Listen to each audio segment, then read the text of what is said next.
Aujourd'hui, je vais te présenter 5 animes que tu dois absolument regarder. Vous verrez, je vous ai fait une sélection plutôt sympathique, hein, des animés un petit peu d'isekai, un petit peu d'action, un petit peu de romance, un petit peu de seinen, bref, pas mal de choses qui vont vous plaire. Sachez aussi que tous les animés que je vais vous présenter aujourd'hui ont une VF. Donc pour les personnes qui regardent uniquement les animés en VF, eh ben là, vous pourrez tout regarder. Et ça fait vachement plaisir pour vous. Sachez que dans les prochaines semaines, vous aurez à peu près 3 ou 4 vidéos du même type, hein, où je vous présente 5 animés à voir absolument, où tous les animés que je vais vous présenter auront une VF. Au moins comme ça, vous le savez. Bref, n'oubliez pas de vous abonner, de liker, ça aide énormément la chaîne YouTube. Et n'oubliez pas d'activer la petite cloche, comme ça vous êtes au courant des prochaines vidéos, parce qu'il y en a pas mal qui vont arriver. Et moi, je vous dis, je vous coupe des choses pour ce mois de mars. N'hésitez pas à me suivre sur Twitch, vous avez ça en description parce que je stream énormément là-bas en ce moment, je fais pas mal de jeux vidéo.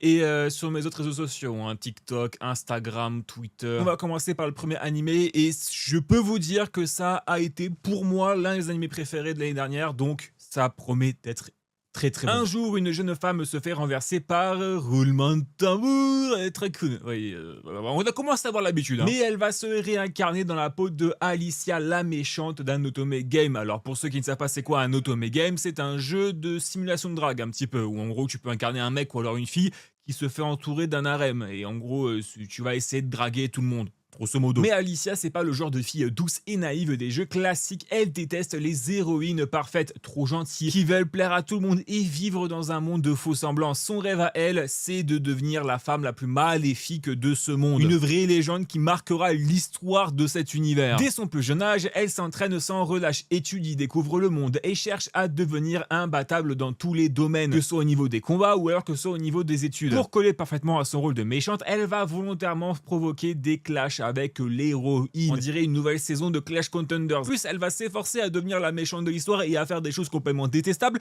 plus le prince va tomber amoureux d'elle. Alors je crois que le prince c'est un petit peu sadomaso, je sais pas pourquoi, va savoir. Ce que j'adore avec cet animé, c'est qu'il ne se contente pas d'inverser les rôles classiques. Il te montre aussi l'importance de la stratégie et de la gestion d'un royaume et surtout le parcours d'une fille qui refuse d'être enfermée dans un rôle prédéfini et imposé par la caste sociale et un petit peu bah oui je suis noble du coup bah je dois être gentille. Pas du tout. Et tu vas finir petit à petit à comprendre ce qu'elle veut faire et pourquoi elle fait ça et aussi à t'attacher à elle parce que vraiment des fois j'en ai marre hein, des princes et des meufs là se fous semblant ah mais tu sais moi je t'aime bien et après derrière c'est que du cassage de sucre. C'est ambitieux, c'est drôle et c'est imprévisible. L'anime s'appelle I'll Become a Villainess That Will Go Down in History. Il est disponible en VOSTFR et aussi VF sur Crunchyroll pour tous les abonnés de cette plateforme. J'attends juste une nouvelle saison parce que vraiment la première est tellement incroyable que je veux savoir la suite de l'histoire. En plus, sachez que la fin de la première saison est entre guillemets plutôt fermé et plutôt réussi. Donc que ça s'arrête à une première saison, c'est ok parce que c'est quand même très réussi, mais voilà, j'aimerais un petit peu en voir plus quoi pour voir ce qui va se passer parce que je pense qu'en plus la suite va être très différente de la première saison. Dans un monde où la magie règne en maître et où les personnes sans magie sont rares, Will Serfort en fait partie. Il a fait une promesse à son ami d'enfance, Elforia, rejoindre ensemble le sommet de la Tour des Mages et faire partie de ce groupe d'élite ayant obtenu le titre de Magia Vende. En quelque sorte, c'est le maître des maîtres de la magie. C'est les mages les plus puissants tout simplement de ce monde-là. Donc en gros, ça rigole pas. Quelques années plus tard, Will rejoint l'académie magique Rigarden. Sauf que tout le monde le prend de haut. Les élèves l'insultent, les profs l'ignorent. Sans magie, ça va être compliqué dans un établissement où la magie est primordiale et te fait progresser pour atteindre ce fameux titre. Je vous passe les détails de qu'est-ce qui va se passer avec les étudiants, etc., etc. Dans tous les cas, vous pourrez le voir. Mais Will ne se laisse pas faire. Il est fort, agile, observateur. Il apprend très vite et il a des connaissances hors normes. Grâce à toutes ses capacités et connaissances, il va faire des donjons encore et encore, participer à des tournois. Et vous savez que j'aime les tournois, donc dès qu'il y a des tournois dans un animé, pour moi c'est plus 10 points d'un coup. Il y a de la tension, de l'interrogation et ça te tient en haleine. Et c'est d'ailleurs la phrase qui résume bien cet animé, ça te retient en haleine. Mais tu te demandes, mais sûrement, mais qu'est-ce qu'elle est devenue Elferia? Eh bien, étant une génie de la magie, elle a réussi à obtenir une place parmi les Magia Vende. On va donc suivre les aventures de Will, essayant tant bien que mal de rejoindre son ami d'enfance dans le haut de la tour, le voir progresser, se faire des amis et vivre plein d'autres péripéties que vous n'êtes absolument pas prêts. Sachez qu'en plus il y a une saison 2 qui va sortir et qui est annoncée, donc ça va être vraiment impressionnant et je suis sûr que ça va nous surprendre de A à Z. Et vraiment, je peux vous le dire, hein, l'animation dans cet animé là, mais c'est waouh, c'est vraiment du top tier de fou, d'autant plus qu'avec les bruitages, tout ce qui est sonore, tout ce qui est musique et tout, c'est Franchement, l'animé est vraiment premium, donc tu vas vraiment aimer, moi je te le dis. Pour les personnes qui s'intéressent, il s'appelle Wisteria One Dance World et il est disponible sur Crunchyroll en VOCFR et VF. Bref, moi j'ai trop hâte de la saison 2. Le prochain animé a été pour moi l'un des meilleurs animés de cette dernière décennie parce que ça a été d'une perfection du début jusqu'à la fin. Et je peux vous dire que vous allez aussi apprécier. Et pourtant, je pense que ça ne va pas être le style de tout le monde. Mais regardez quand même, je pense que vous allez aimer. Hitori est une lycéenne qui a commencé à apprendre la guitare après avoir assisté à une performance d'un groupe, mais aussi pour fuir sa timidité et essayer de monter son propre groupe, mais avec sa personnalité extrêmement introvertie. Vous verrez, des fois c'est pénible, mais l'animé réussit à le tourner un petit peu en rigolade et en une version humoristique, donc c'est très très bien. Elle n'a jamais osé s'approcher de quelqu'un ayant peur de déranger. 3 ans plus tard, le résultat est le même. Aucun groupe et aucun ami. Il est temps de rentrer au lycée et Hitori se dit: et si je ramenais ma guitare, est-ce qu'il y aura des gens qui vont me parler comme ça? C'est pas moi qui va faire le premier pas, c'est les gens qui viendront vers moi.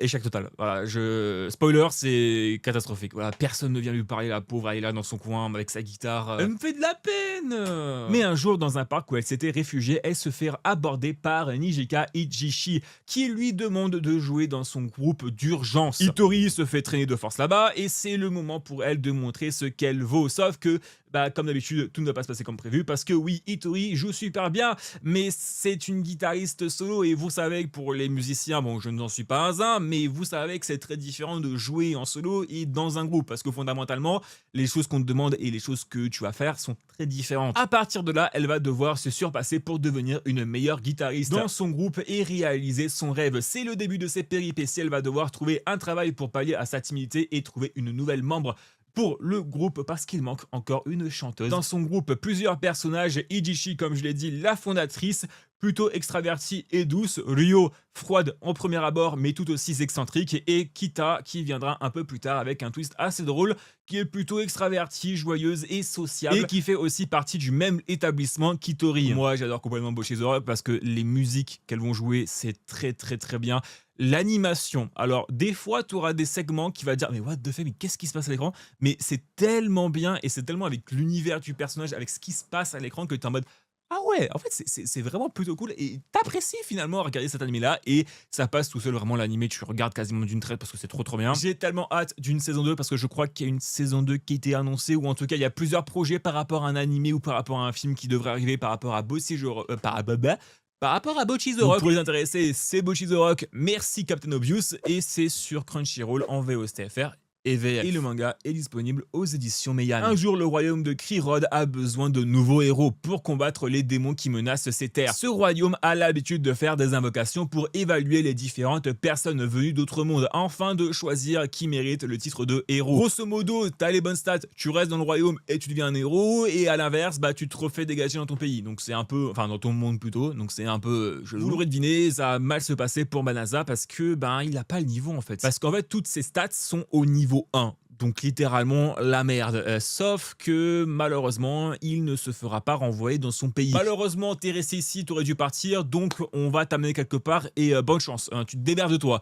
Sauf qu'ils vont l'amener dans une forêt et il y a des démons dans les forêts et du coup en fait ils vont essayer de le lâcher là-bas pour qu'il meure. Ouais, vraiment incroyable le pays, vraiment c'est n'importe quoi. Sauf que par hasard il va réussir à battre un démon et il va passer niveau 2 et là il débloque littéralement toutes les capacités de l'univers, une puissance infinie. Le mec c'est Thanos, un claquement de doigts et le monde est fini, hein, je vous le dis. À partir de là, il rejoint la guilde pour s'inscrire, mais une jeune fille vient lui demander de l'aide. Évidemment, il accepte, sauf que c'était un piège. La fille en question est un démon, et après une bonne fessée magique, la louve se transforme en femme et lui demande de l'épouser. Forcément, il va accepter, et à partir de ce moment-là, Banasa ne rêve que d'une vie tranquille avec sa femme dans une forêt, dans un coin, dans un château, bref, tranquille quoi. Mais bien sûr, les tensions entre les démons et les humains vont exploser. Entre machination, trahison et jeux politiques et mensonge, la vie de notre héros va être tout sauf paisible. Mais attention, c'est pas forcément une histoire remplie de combats stylés ou c'est un gros shonen sa race, non, c'est plutôt un slice of life où tu vas suivre ce couple grandir ensemble, apprendre à se connaître et vivre en paix. Et au fil des épisodes, tu vas voir leur groupe s'agrandir, découvrir de nouveaux secrets et de nouveaux lieux. T'as vraiment ce côté découverte et progression qu'on adore dans tous les isekai. J'ai hâte un petit peu de voir ce que cette œuvre-là va nous proposer en manga ou alors en animé. Je vous ai secoué la caméra, excusez-moi. Donc pour ceux que ça intéresse, intéresse, ça s'appelle Shin Life in Another World with Level 2 Super Cheat Power et c'est disponible sur Crunchyroll en VOSTFR et VF et c'est dispo chez Meian pour le manga. Pour une fois que j'ai pas bégayé sur le nom, oh là là, ça fait plaisir. On va déjà passer au dernier animé de la vidéo. Donc si tu ne veux pas louper les prochaines vidéos 5 animés à voir absolument, que ce soit en VO, STFR ou alors en VF, abonne-toi à cette chaîne, c'est très important. Et oublie pas de liker la vidéo et de partager cette vidéo à tous vos proches pour ceux qui veulent voir et découvrir les animés en VF ou alors en VO, STFR, ça dépendra des goûts. N'hésitez pas aussi à vous abonner à mon compte Twitch et à tous mes réseaux sociaux, c'est en description. Bref, et on va terminer avec l'une de mes romances préférées actuellement. Très jeune, Uryu Kamiyate a perdu sa mère à cause d'une maladie. Depuis ce jour, il n'a qu'un seul objectif en tête, d'intégrer le département de médecine de l'université de Kyoto, la plus prestigieuse du Japon. Sauf qu'il n'a pas une thune et nulle part où aller. Du coup, il finit par accepter une proposition un peu chelou.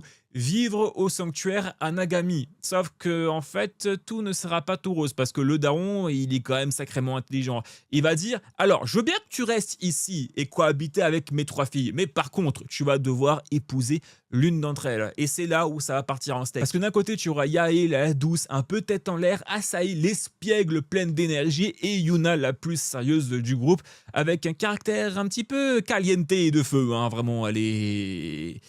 Ouais, elle va être énervée. Il y a 2 trucs qui me fait tiquer. Déjà, c'est le fait que Asahi n'est pas du coup très majeur, donc ça c'est un peu compliqué. Mais surtout aussi, c'est le fait que, attends, du coup, s'il devient médecin, il aura un salaire. Donc pourquoi il resterait au sanctuaire? Bon, c'est pas si grave que ça, c'est une facilité de scénario. C'est ok. Tout ça va amener Uryu à changer peu à peu. Il va devoir s'occuper des 3 filles, ce qui ne sera pas si simple que ça. Je vous laisse découvrir pourquoi, parce que ça va être vraiment très galère. C'est un slice of life romantique vraiment intéressant avec un scénario intelligent et des personnages super chaleureux. J'adore autant le manga que l'anime, c'est une vraie valeur sûre. Et en plus, t'as un petit peu ce côté surnaturel qui va un petit peu chambouler le côté répétitif potentiel d'un slice of life romantique, hein, comme par exemple Roméo et Juliette. Hein, c'est vrai que t'as ce côté-là un peu trop répétitif. Et donc là, tu vas avoir un petit peu ce côté pimenté qui va arriver grâce un petit peu à tout ça. Par exemple, il y aura un changement de corps ou alors un time travel.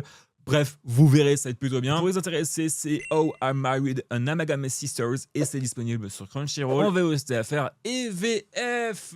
Et le manga est édité aux éditions Pika. Et franchement, moi j'ai juste hâte d'un truc, c'est qu'une saison 2 sort parce que c'était trop bien et je veux voir la suite en animé. Bref. Dites-moi en commentaire, vous, si vous avez des recommandations en animé, en VOCFR ou en VF. Dites-moi en commentaire aussi quel est l'animé qui vous intéresse le plus de cette vidéo-là. Et surtout, faites-moi un petit top 5 de vos recommandations. Voilà, que vous me recommandez en commentaire. Je lirai bien évidemment tous les commentaires. Bref, n'oubliez pas de liker et de vous abonner pour ne pas louper les prochaines vidéos. C'était chez Cadeau. On se retrouve pour une prochaine vidéo. Allez, à plus tout le monde. Ciao, ciao.